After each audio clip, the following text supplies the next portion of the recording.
नमस्कार दोस्तों, आप सभी सुन रहे हैं द हिडन हिंदू 2 के फर्स्ट पार्ट को, जिसका नाम है विलुप्त प्राणियों का नगर।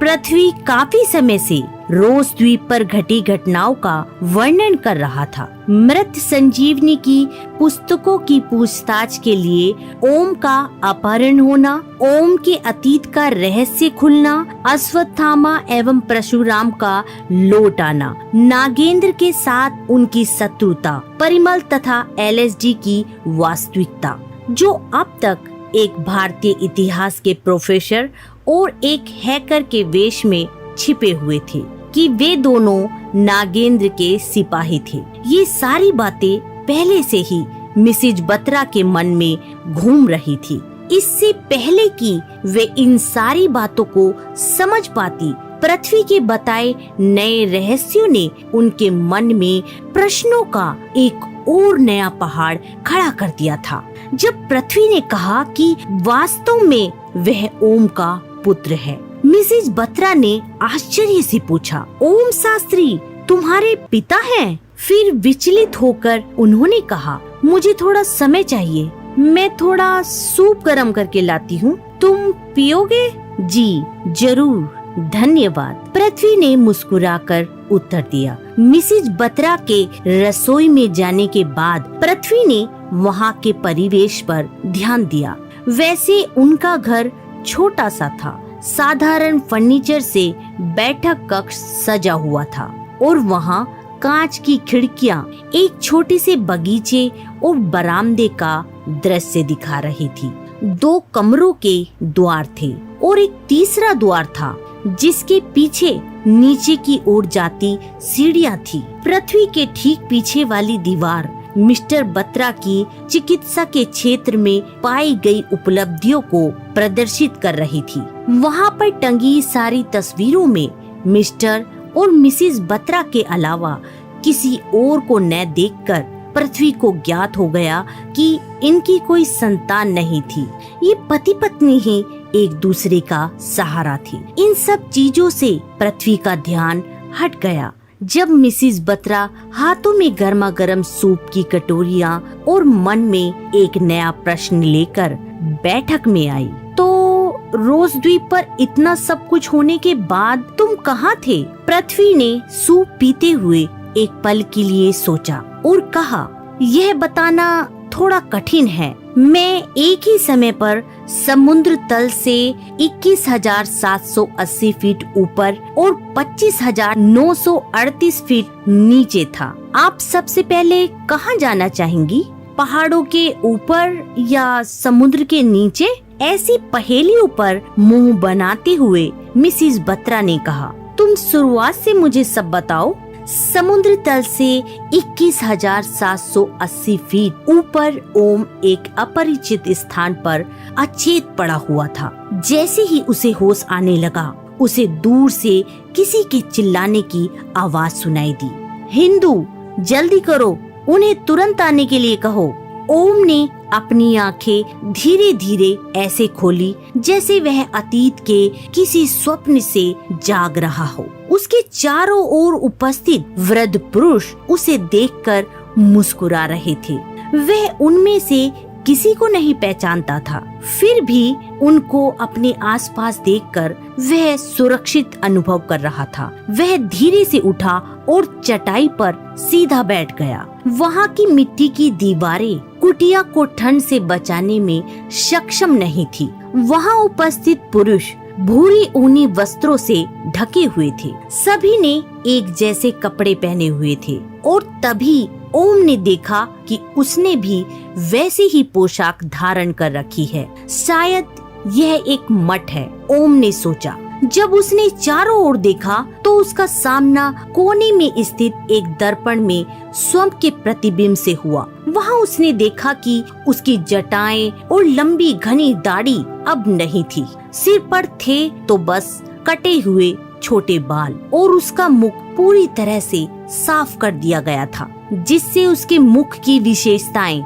उभर आई थी। अब उसके गाल, होठ, माथा और आंखें स्पष्ट दिखाई दे रही थी। उसके रंग रूप का संपूर्ण परिवर्तन हो गया था। ओम ने कुटिया की छोटी सी खिड़की के बाहर झांक कर देखा कि हल्की बर्फबारी हो रही थी और जहाँ तक आंखें देख पाती वहाँ तक बर्फ की सफेद चमकीली चादर ने धरती को ढक रखा था। अचानक उसे ऐसा लगा जैसे यह सब उसके साथ पहले भी हो चुका था। अनजान कुटिया में होश आना, अज्ञात चेहरों से अभिवादन होना, बाहर बर्फबारी होते देखना, सब कुछ उसे उस समय का स्मरण कराने लगा जब वह पहली बार धन्वंतरी और सुश्रुत से मिला था और यह ओम की सबसे पहली स्मृति थी। यद्यपि वह युगों पहले की बात थी, आज भी ओम को यह पता नहीं था कि मृत्युंजय बनने से पूर्व उसकी क्या पहचान थी। वह कंबल हटाकर खड़ा हो गया और द्वार की ओर चलते हुए अपने आसपास खड़े पुरुषों से पूछने लगा, मैं कहाँ हूँ और मेरे लिए किसे बुलाया गया है? उन सब से यह प्रश्न करते हुए वह इस बात पर विचार कर ही रहा था, परंतु इससे पहले कि वह कोई अनुमान लगा पाता, एक भारी और जोरदार आवाज ने उसका ध्यान अपनी ओर खींचा। उस आवाज से ओम हाल ही में परिचित हुआ था। उन्होंने मुझे बुलाया है। यह आवाज सभी युगों के सबसे शक्तिशाली योद्धाओं में से एक की थी। श्रापित अमर योद्धा अश्वत्थामा ने प्रवेश किया। रोज द्वीप पर होश खोने से पहले ओम की भेंट अश्वत्थामा से हुई थी और उस समय अश्वत्थामा युद्ध के लिए आधुनिक कवच पहने हुए तैयार था, किंतु यहाँ उसने ओम और अन्य सभी के समान ही कपड़े पहने थे। यहाँ किसी के बीच भेदभाव नहीं था, प्रत्येक आत्मा समान थी और शांति एवं आपसी सम्मान की एक अनकही भावना यहाँ के वातावरण में प्रबल थी। जैसे ही अश्वत्थामा वहाँ से गुजरा, सभी वृद्धों ने उसके सम्मान में अपना सिर झुका लिया। अश्वत्थामा ने भी अपना सिर प्रणाम की मुद्रा में झुकाया। वह धीरे धीरे ओम की ओर उसके गोली के घाव को जांचने हेतु बढ़ा, परंतु वह घाव अब वहाँ नहीं था। चमत्कारी रूप से इतनी संगीन चोट भी बिना किसी निशान छोड़े ओम के देह से अदृश्य हो गई थी। अश्वत्थामा की प्रतिक्रिया को देखकर ऐसा लगा जैसे उसे इस बात की आशा थी और उसने ओम के चेहरे की ओर देखा। ओम के मन में पहले से ही अनेक प्रश्न उफन रहे थे। यह जगह जानी पहचानी सी लग रही थी। मैं कहाँ हूँ? अश्वत्थामा मुस्कुराया। हाँ, तुम यहाँ पहले भी आ चुके हो। मृत संजीवनी के संरक्षक के रूप में तुम अपने पुनर्जागरण के पश्चात लगभग 9 वर्षों तक हिमालय में घूमते रहे। यह स्थान तुम्हारे पहले घर अर्थात धन्वंतरी और सुश्रुत के निवास से अत्यंत निकट है, जहाँ तुम्हें पुनर्जीवित किया गया था। अश्वत्थामा के मुख से ऐसा उत्तर सुनकर ओम कांप उठा। अपने हृदय की गहराइयों में वह इस उत्तर के लिए आतुर था, परंतु उसने अभी तक इसे सुनने के लिए स्वयं को तैयार नहीं किया था। अंत में उसे वह जगह मिल ही गई जो सदैव उससे छिपती रही और आज उसकी सदियों लंबी खोज समाप्त हो गई थी, किंतु उसके मन में अब भी हजारों प्रश्न दौड़ रहे थे और वह नहीं जानता था कि इस जानकारी पर कैसे प्रतिक्रिया देनी चाहिए। ओम ने स्वयं को शांत करते हुए पूछा, तो हम हिमालय श्रृंखला में हैं? मुझे यह जगह कभी नहीं मिली। यह कौन सा पर्वत है? अश्वत्थामा ने चौपाई में उत्तर दिया, परम रम्य गिरिवर कैलासु सदा जहाँ शिव उमा निवासु।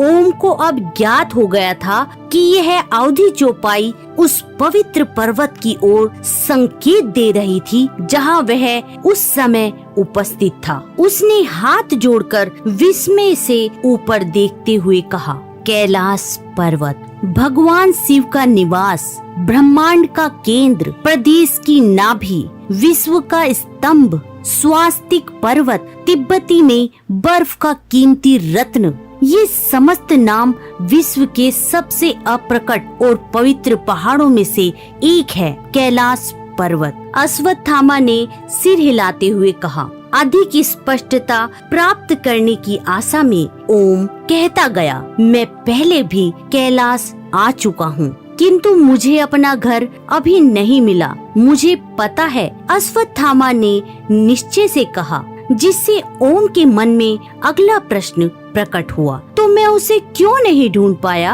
अब तक कोई भी पूज्य कैलाश पर्वत की सफलता पूर्वक चढ़ाई नहीं कर पाया और न ही कभी कर पाएगा। कई अभियान इसके शिखर तक पहुंचने में विफल रहे। जो भी इसे चढ़ना चाहता है, उसके लिए यह पर्वत रहस्यमय प्रकार से अपनी दिशाओं को परिवर्तित कर देता है। इसे धुरी मुंडी माना जाता है। शाब्दिक रूप में कहें तो विश्व की धुरी, जो पृथ्वी, स्वर्ग और नर्क के बीच, भौतिक और आध्यात्मिक संसारों के बीच संबंध प्रदान करती है। ओम ने उत्तेजित स्वर में कहा, हाँ, मैं जानता हूँ कि कैलाश पर्वत भगवान शिव और देवी पार्वती का निवास होते हुए सहस्र शताब्दियों से तीर्थयात्रियों को अपनी ओर आकर्षित करता आया है। यह विश्व का ऐसा केंद्र है जहाँ स्वर्ग और पृथ्वी जुड़ते हैं और जिसे हिंदू, बौद्ध और जैन धर्म के लोगों द्वारा पवित्र माना गया है। जैसे कि कुछ संतों का मानना है, यह मनमोहक पर्वतमाला 500 आत्माओं का घर भी है।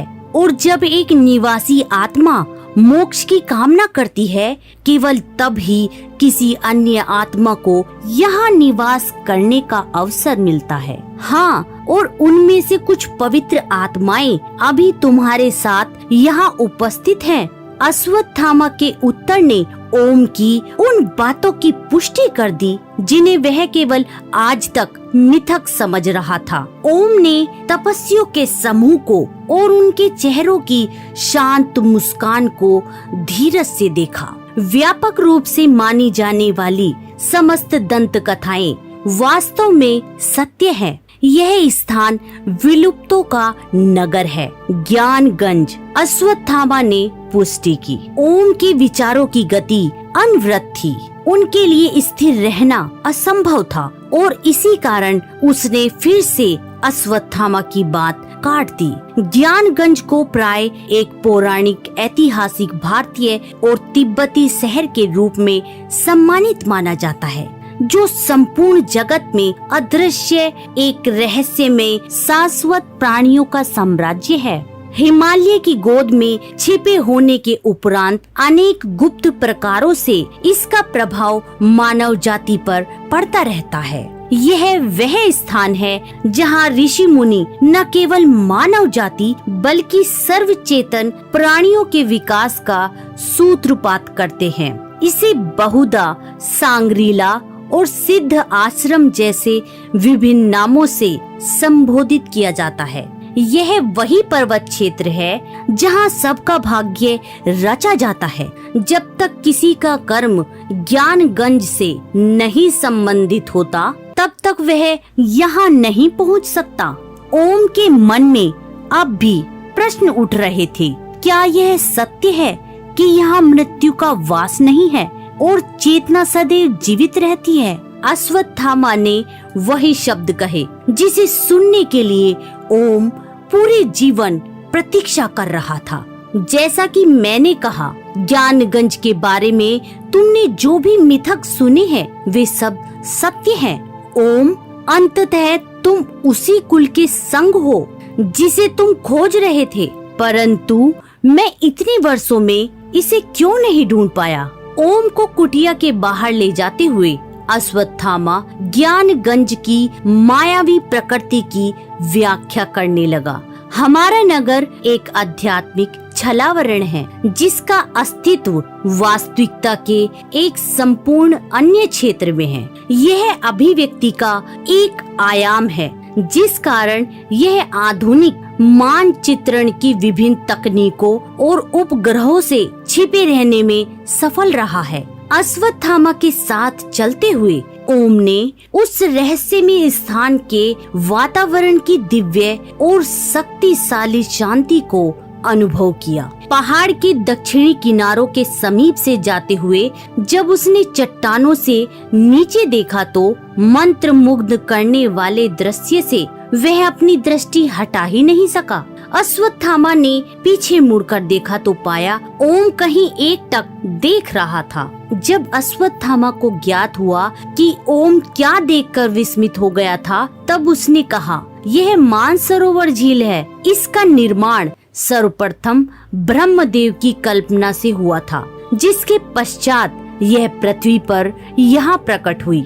अश्वत्थामा की बातें सुन ओम की आंखें झील के सौंदर्य का रस लेने लगी। सूरज की किरणों को पानी की सतह से उछलकर झील को एक पवित्र चमक देते हुए देख उसका चेहरा भी चमक उठा। वैसे तो झील शांत दिखाई दे रही थी, परंतु ध्यान से देखने पर पता चला कि उसकी शांति को अलंकृत करने वाली छोटी छोटी लहरें उसकी चंचलता का संकेत दे रही थी। बर्फ से ढकी उन चट्टानों की गोद में बैठी गहरे नीले रंग की यह झील ब्रह्मदेव द्वारा पृथ्वी के लिए चित्रित किए गए सबसे अद्भुत दृश्यों में से एक थी। अति सुंदर।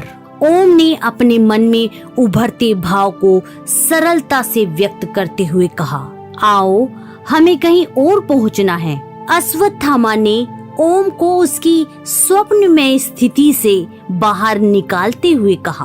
कुछ दूर चलने के पश्चात वे एक गुफा के प्रवेश द्वार के समक्ष आ गए। वह द्वार उन्हें एक सुरंग में ले गया, जो प्राकृतिक रूप से उज्ज्वलित होने के कारण सरलता से रास्ता दिखा रही थी। ओम इस प्रकाश को देखकर चकित रह गया, क्योंकि सुरंग के शीर्ष पर ऐसा कोई छिद्र नहीं था जहां से दिन का उजाला भीतर आ सके, और उसे ऐसा कोई स्रोत दिखाई नहीं दिया जो रोशनी प्रदान करता हो।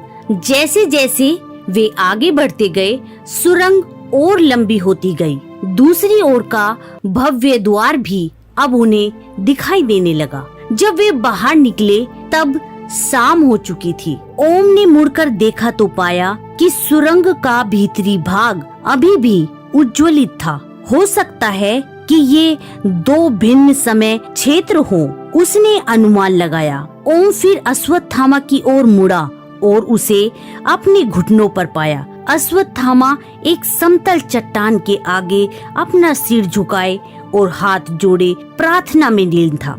वह चट्टान बाघ की खाल से ढकी हुई थी और खाल पर अभी भी उस क्रूर प्राणी का मस्तक जुड़ा हुआ था। उसके बगल में एक दिव्य नक्काशीदार एवं विशाल त्रिशूल गुरुत्वाकर्षण के नियमों को झुठलाते हुए भूमि से ऊपर हवा में तैर रहा था, और उस तेजस्वी त्रिशूल की रक्षा में लगभग 40 फीट लंबा एक सर्प उसके समीप बैठा था। यह दृश्य उन्हीं लोकप्रिय चित्रों का स्मरण दिला रहा था, जिनमें भगवान शिव को ध्यान करते हुए कभी ओम ने देखा था। ओम को सदैव ऐसा लगता था कि ये चित्र भगवान शिव के भक्तों की कल्पना के अंश रहे होंगे, परंतु ऐसा नहीं था।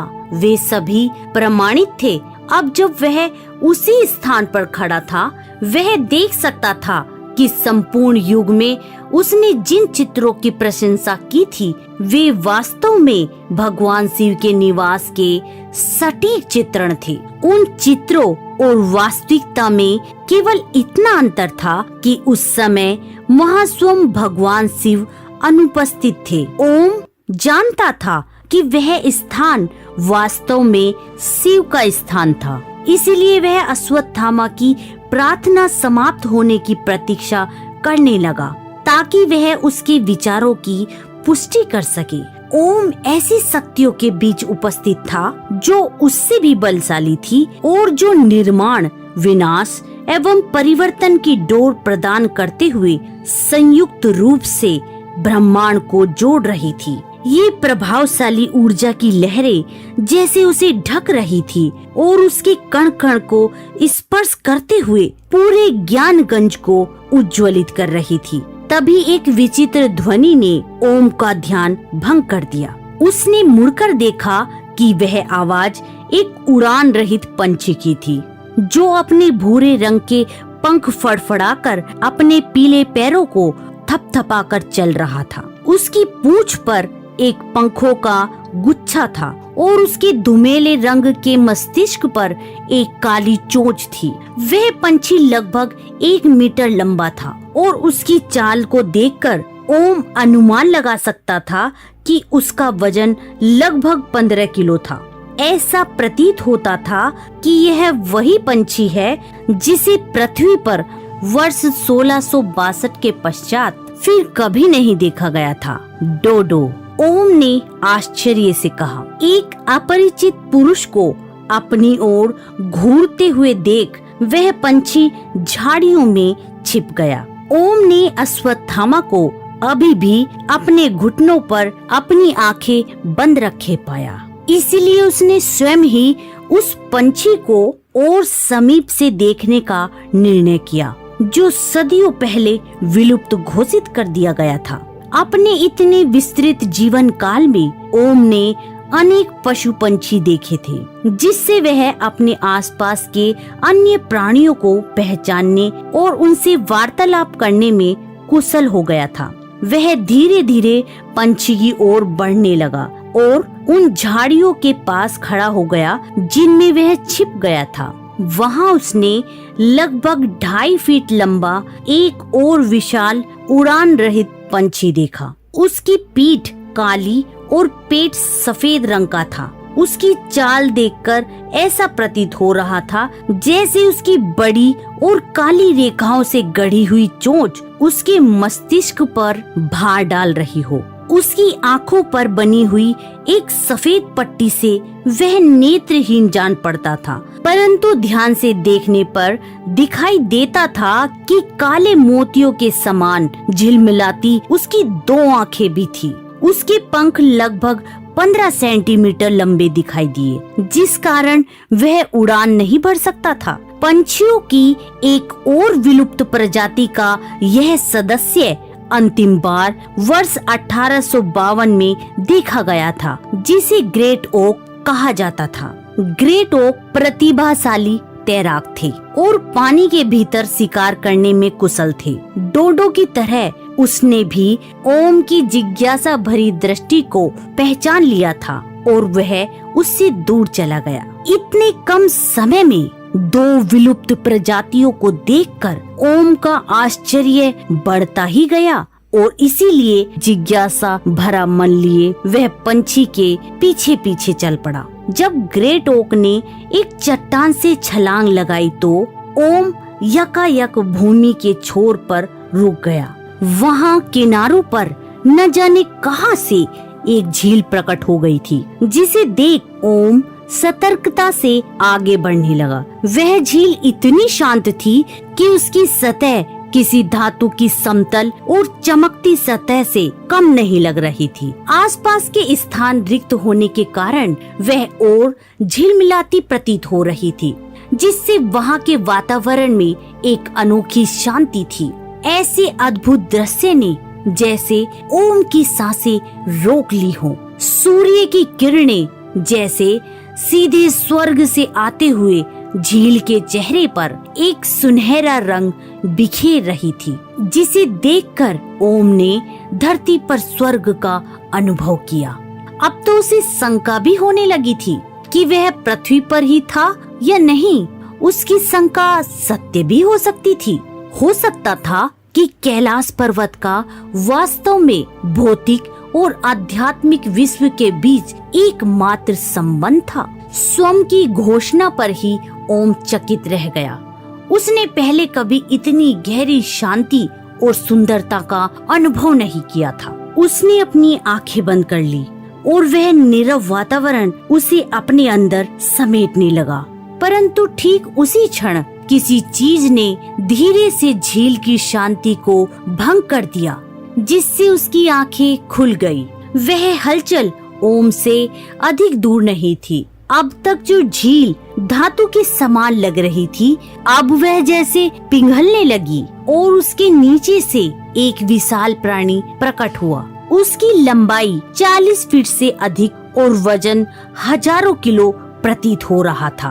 वह थी स्टेलर सी काऊ, एक और विलुप्त शाकाहारी स्तनपायी, जिसे अंतिम बार 17वीं शताब्दी के अंत में देखा गया था। इससे पहले कि ओम इस विलुप्त प्राणी के इस जगह पर उपस्थित होने पर विचार कर पाता, उसने देखा कि सी काऊ के संग लगभग 20 फीट लंबी बाईजी सफेद डॉल्फिन का एक समूह भी झील का आनंद ले रहा था। उन्हें चीनी नदी डॉल्फिन के नाम से भी जाना गया था। जहाँ तक ओम को पता था, इन जीवों को आधिकारिक तौर पर वर्ष 2002 में विलुप्त घोषित कर दिया गया था। जब ओम उन्हें किनारे की ओर तैरते हुए देख रहा था, तब उसे तट पर एक विशाल क्राई वायलेट पौधा भी दिखाई दिया, जिसमें मोटे व हल्के हरे रंग के पत्ते और हल्के बैंगनी रंग के फूल थे। इस आकर्षक प्रजाति को अंतिम बार वर्ष 2050 में देखा गया था। ओम का ध्यान फिर से इस दृश्य पर अटक गया था, परंतु यह शांति भी अधिक समय तक नहीं बनी रही। यकायक उसे पीछे से सूखे पत्तों के कुचलने की आवाज आई और उसने तुरंत मुड़कर देखा कि झाड़ियों में कुछ हलचल हो रही थी। वे झाड़ियां थी कोफिया लैम्बिलनी की, जिसके पुष्प सफेद रंग के और डाल पर कागजी छाल थी। उन्हें वर्ष 2007 के पश्चात कभी नहीं देखा गया था। ओम झाड़ियों की ओर इस आशा से बढ़ने लगा कि उसके पीछे डोडो या ग्रेट ओक होंगे, परंतु जब उसने देखा कि यहाँ कोई उड़ान रहित पंछी नहीं, अपितु एक खूंखार प्राणी था, तो वह चुपचाप वहीं रुक गया। वह था एक मांसाहारी प्राणी, जिसकी आकृति सिंह से दोगुनी थी और जो लगभग 11,700 वर्ष पहले जीवित हुआ करता था। वह भव्य प्राणी बर्बर था, एक सेबर टूथ टाइगर। ओम को ज्ञात हो गया था कि अब वह एक शिकार बन गया था, जिसे यह प्राणी सरलता से तितर बितर कर सकता था। उनके बीच बहुत कम दूरी थी। शिकारी ओम का भय भाप चुका था और उसके कांपते हृदय की धड़कन भी सुन सकता था। अब केवल पशु के लिए छलांग मारकर उसे निगलना शेष रह गया था। ओम ने स्वयं को प्रत्याशित आक्रमण के लिए तैयार कर लिया था, क्योंकि वह जान गया था कि ऐसी स्थिति में इतने कुशल शिकारी से बच निकलना असंभव था। ओम के पैर भूमि में गड़ गए थे और वह पूर्णतः स्तब्ध हो गया था। और फिर उस पशु ने धावा बोल दिया।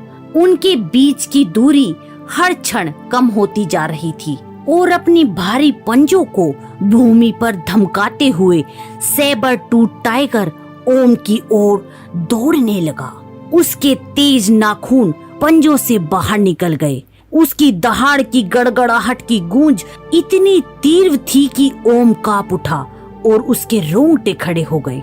अब कुछ ही क्षणों में ओम को असहनीय पीड़ा का अनुभव होने वाला था, जो एक नश्वर को मृत करने के लिए पर्याप्त था। अपने शिकार पर छलांग लगाने से पहले सेबर टूथ ने अपना अंतिम कदम उठाया। ओम के जीवित रहने की प्रवृत्ति ने पृथ्वी पर से उसके पैरों की पकड़ ढीली कर दी और अब वह अपनी रक्षा करने के लिए तैयार था। दोनों जंगली रोष से टकरा गए। सेबर टूथ ओम पर हावी होते हुए दिखाई दिया। जब उसने अपने पंजों से उस पर वार करना प्रारंभ किया, ओम ने भी उसके आक्रमण से बचने के लिए अपने जीवन में सीखे हुए समस्त युद्ध कौशल का प्रयोग किया। जैसे ही ओम को लगने लगा कि वह इस युद्ध में लंबे समय तक नहीं टिक पाएगा, वैसे ही एक सामान्य मनुष्य से अधिक लंबा चौड़ा वानर शिकारी और शिकार के बीच आसमान से बिजली के समान गरजते हुए भूमि पर आ गिरा। सेबर टूथ नए प्रवेशक से टकरा गया और उनके वार के प्रभाव ने पशु एवं वानर दोनों को एक दूसरे से थोड़ी दूर पर फेंक दिया। जिस प्रकार वह वानर सेबर टूथ से पहले अपने पैरों पर खड़ा हो गया था, उसे देखकर यह स्पष्ट हो गया था कि वह ओम की सहायता करने हेतु युद्ध में भाग ले रहा था। फिर जो दृश्य ओम ने देखा उस पर विश्वास करना उसके जैसे व्यक्ति के लिए थोड़ा कठिन था। जैसे ही वानर सैबर टूथ की ओर बढ़ा, सैबर टूथ शांति से पीछे हटने लगा। उसकी आकृति वानर जैसी अवश्य थी, परंतु उसकी चाल ढाल किसी मनुष्य से कम नहीं थी और उसका यह व्यक्तित्व सराहनीय था। उसके कारण सेबर टूथ टाइगर वापस झाड़ियों में चला गया और ओम सुरक्षित हो गया। उद्धारकर्ता ओम की ओर बढ़ने लगा, जिस कारण अब ओम उसकी विशेषताओं को उचित रूप से देख सकता था। उसकी देह मनुष्य की थी और मस्तिष्क व पूंछ वानर की थी। उसकी छवि भगवान हनुमान से मिलती जुलती थी, परंतु वह हनुमान नहीं था।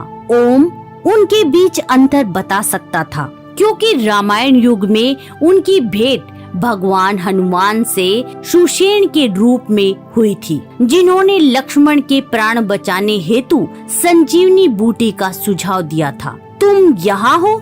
शापित अश्वत्थामा की भारी आवाज ने ओम को विश्व प्रसिद्ध कैलाश पर्वत के भीतर छिपे नगर के विचित्र अनुभव से बाहर निकालते हुए कहा। ओम ने मुड़कर देखा और अश्वत्थामा को वानर की ओर देखकर मुस्कुराते हुए पाया। वानर अश्वत्थामा के पास पहुंचा और सम्मान पूर्वक हाथ जोड़कर प्रणाम किए। ये सभी तो विलुप्त घोषित कर दिए गए हैं। ओम ने अपना आश्चर्य व्यक्त किया। हाँ, इसीलिए इनमें से हर एक प्राणी यहाँ संरक्षित है। अश्वत्थामा ने भूमि से एक टहनी उठाई। हमारी समय रेखा का आरंभ सतयुग से होता है। यहाँ उसने समझाने हेतु भूमि पर एक छोटा सा शिलालेख बनाया। फिर आता है त्रेता युग। उसने बाएं से दाएं एक विकर्ण रेखा खींची, जिसके पश्चात द्वापर युग आता है। उसने विकर्ण के सिरे को ऊपर की ओर खींचते हुए टहनी को उठाए बिना एक सीधी रेखा खींची और अंत में कलयुग। वहाँ से उसने दाएं से बाएं एक और विकर्ण खींचा। जब यह कलयुग समाप्त हो जाएगा, तब यह समस्त वनस्पति एवं जीव अगले सतयुग का आरंभ करेंगे। उसने एक अंतिम सीधी रेखा खींची जो शुरुआती बिंदु से जुड़ रही थी। इसीलिए यह चक्र स्वयं को दोहराता रहता है। यह कहते हुए वह टहनी से रेखाओं को और गहरा बनाता रहा। अंत में वह चित्र अनंत का चित्र बन गया था। ओम ने अपनी चारों ओर देखा और अनेक प्रकार की विलुप्त प्रजातियां पाई।